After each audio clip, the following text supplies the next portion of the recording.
Welcome to Electrified. It's your host, Dylan Loomis. Quick shout out to my newest patron, George F. Thank you for choosing to support the channel. Most likely you remember that racial discrimination lawsuit against Tesla where the first time around the jury awarded the plaintiff $137 million in damages. Then a judge later ruled that that was excessive. It was then lowered to $15 million, but the plaintiff rejected that offer. And now today we have a federal judge declining to order a third trial in this same lawsuit, rejecting claims by the former factory worker that the company's lawyers engaged in misconduct. In a written order, the judge upheld a $3.2 million verdict that a jury awarded to Owen Diaz in April. I'm not sure what type of legal action Mr. Diaz and his lawyers can take from this point forward, but good for now. I really would like some of your input on what Elon said on X. He said, talking of the rear wheel drive Model Y, it performs well on snow and ice with all season or winter tires. All-wheel drive is nice to have, but not required for winter driving. I know some of you are out there in snowy climates like myself, where the snow can be a little bit more than a dusting. In those environments, let me know what you guys think of a rear-wheel drive vehicle if you have any experience. There was a trending post on Reddit of a user sharing their Tesla insurance screenshot saying that it's now accounting for excessive speeding. Over 85 miles per hour, it'll dock your safety score. Honestly though, as far as I can tell, this has been around for the last 6 months or so since Tesla rolled out the Safety Score 2.0. Maybe some of you guys can add more color. Perhaps there are some regional timing differences out there when it comes to Tesla insurance and what it is taking into consideration for your safety score. I just wanted to clarify that speeding factor has been one now for a few months. This article is also making its rounds, and if you pay any attention to the mining or the mineral industry, you'll always hear people talking about these huge upcoming copper shortages, how we all need to be investing in the copper industry, but it's tough to tell if it's people trying to pump their investments or if there's really something going on here. And what do you know, if you scroll down on the article, you will see disclaimer, this is a paid advertisement. Either way, they said for Tesla to reach their production targets, they would need roughly 9% of the world's copper production per year. This Reuters article said copper has been seen as a green energy transition play in part because of the wiring needed for EVs.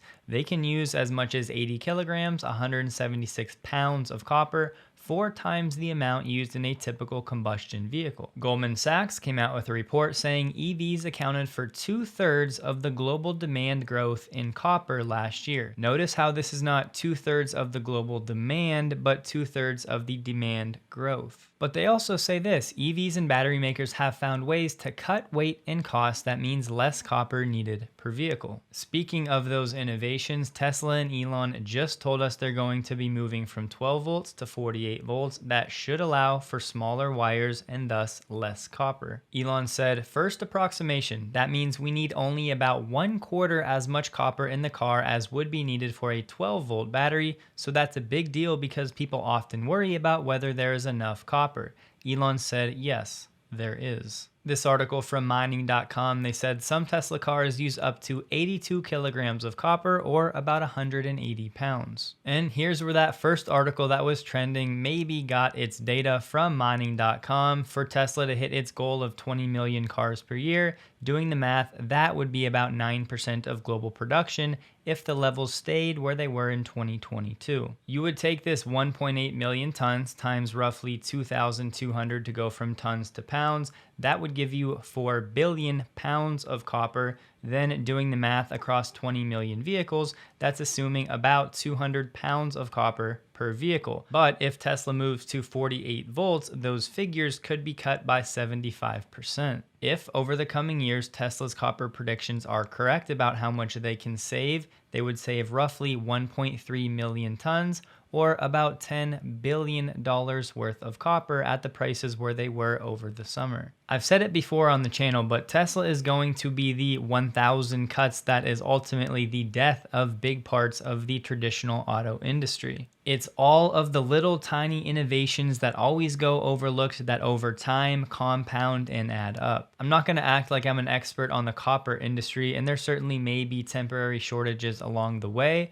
but with Tesla moving to 48 volts, potentially saving 75% of the copper needs, and in turn billions of dollars, I'm not sure this is something we need to be worrying about or throwing our life savings into. Not financial advice. Now I feel like I have to clarify, I wasn't at all trying to hint at or say I think investing in copper is a bad financial decision. That was not at all my point. Why is it that Tesla's demand has been so soft? Is it simply that they've overproduced and they can't cut prices enough because there's just no pent-up demand additionally for EVs? And there's another, but why is it that those delivery numbers and that they have so much excess inventory right now? How long is it going to take for that to be absorbed? There it is again, this soft demand and major excess inventory. Are they just parroting these same talking points without even looking at the data or trying to figure out what's really going on? If you've been keeping up with the videos, you've heard me already talk about this and address it, but still, it's like, come on now. If you look at 1.8 million, what I believe is going to be deliveries for the year, that's a super strong number relative to the environment. I think margins trough, and Phil's talked about that as well. Q4, I think you have Cybertruck that starts production, a refresh of Model 3, and I think in China, they actually start to gain more share. That's why, in our view, this is more of what I view as a pause into the next phase of the Tesla growth story, which is why we've been telling our investors here, you continue to own this name. How did they go from not being able, a year ago, not being able to meet demand to the situation where they are right now? Yeah, what happened? Look, demand definitely softened. We've seen that in China in terms of essentially a price war that's happened in China. But I believe the poker move of cutting prices, that was the right thing. I think we've seen it in the stock in terms of stimulating demand for Tesla. But no doubt, they are definitely going through a transition in terms of what we're seeing with demand in the U.S. globally. But if you look at scale and where we believe they could get to production, we're going to be looking at next year or two, a company that's going to be 2.5 million, ultimately in the 3 million, what they're going to see from a delivery as well as a production. I think this is just, Tyler, in my opinion, this is just what I'll call the middle phases of the next phase of the Tesla growth story taking place. Can't lie, I was disappointed with Dan's answer. No mention of production shutdowns for upgrades. No mention of any of Tesla's inventory on ships to Europe. No mention of days of supply actually contextualizing any of these excess inventory numbers. I wonder, though, about competing with BYD. I mean, they have more models. They update them more quickly. They have more colors. You know, it's already, Chinese models are like some of the top-selling vehicles in Europe already. They also have, what's the smaller one with the 4 letters? Anyway, it's not just BYD, which is formidable, but there's other Chinese automakers as well. And you read about these are not like, you know, low cost, cheap businesses. BYD is like, it's like the Japan of the 2020s in terms of the impact that Japanese automakers had on the market back then. So you do wonder if Tesla, even having an advantage to the big three, how does it not get undercut? And if they keep the Chinese cars out of this market, maybe it'll be fine. But how does it not get undercut? There's a reason I've been trying to prepare everybody here for the narrative that BYD is somehow bigger, better, and badder than Tesla because they're now selling more full BEVs or about to, maybe as soon as Q4. For those who like the data of why I'm saying these things, here was a great chart shared by James Cat on X. What we have here are rankings of NEV model sales volume by price range for August 2023. Top left starts most affordable price range 0 to 100,000 RMB and then goes up all the way to over 500,000 RMB plus. For now, just look at the red bars. That's BYD's data, and this is going to be in thousands of units. Most of their sales are coming below 200,000 RMB. Compare that to Tesla, the purple bars. Tesla has all of their sales volume coming over 200,000 RMB. Doing some rough math, it's only about 15% of BYD sales that are coming in the same price range that Tesla is actually playing in. Now, yes, I'm aware as you get closer to the high end of this category and the low end of this one, there's a little bit of crossover there, but I think you get the picture. Not only does comparing Tesla to BYD come with its own inherent flaws, but more importantly, it's not Tesla versus BYD, it's these two against the ICE makers. In a software update, there's a new feature that has to do with location sharing. Now an icon will appear at the top of your touchscreen whenever an app requests your vehicle's live location data.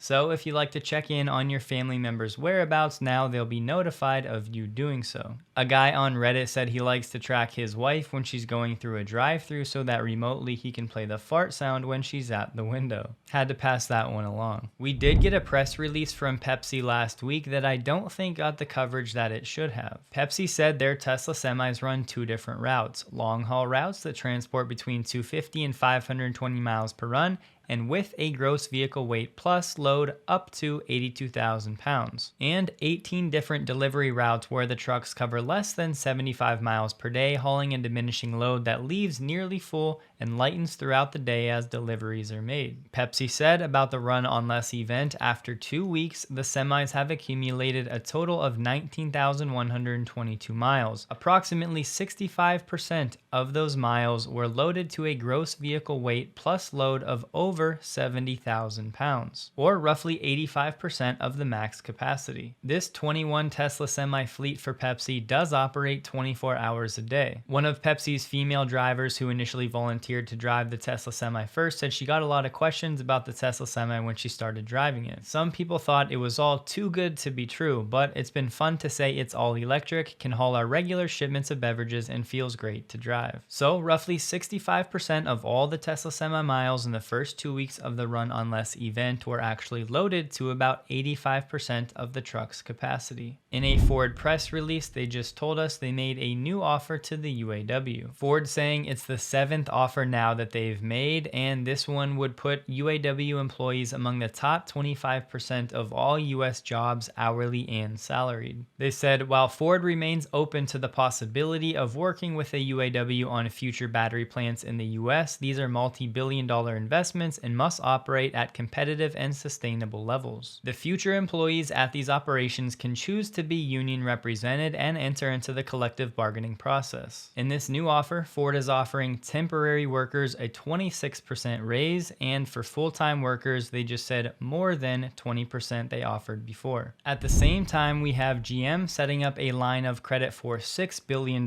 which, yes, you could take as a sign that they're expecting the strike to drag on. GM wants the 364-day revolving credit line to maintain operational flexibility. At the end of quarter 2, GM's total auto liquidity stood around $38.9 billion.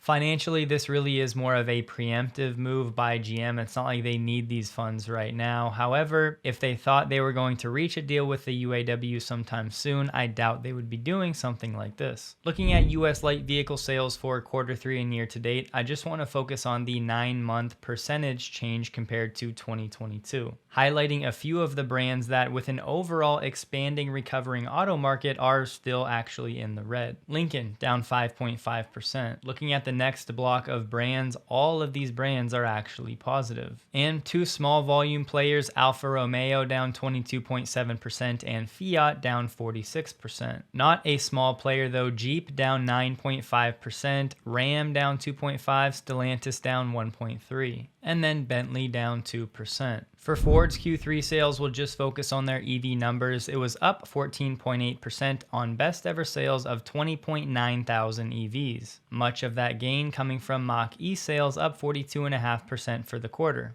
In September, Mach-E sales hit 5,872, a new record and a year-over-year gain of 153%. Still only about half of that 10,000 unit per month number I'm looking for. We're looking at their Q3 sales. We'll just focus on the Mach-E. They did 14.8 thousand this quarter, up 42.5% compared to the same quarter last year. But the F-150 Lightning only sold 3.5 thousand, down about 45% from last year. And yes, these are US only sales, but looking year to date, the Mach-E has done 28.8 thousand sales, in line with what it did last year. And despite the slower quarter for the F-150 Lightning, year to date it's still up about 40% compared to last year. The real question becomes, are Ford's lower F-150 Lightning sales due to lower demand, or they just have not yet ramped up production. Personally, I still think it's too early to tell. We might need another quarter or two to really figure that out. For what it's worth, Governor Gretchen Whitmer just said that she thinks Ford's battery facility with CATL will proceed whenever Ford strikes a deal with the UAW. But are you seeing any drop off in average transaction prices? And I'm not looking for a specific number,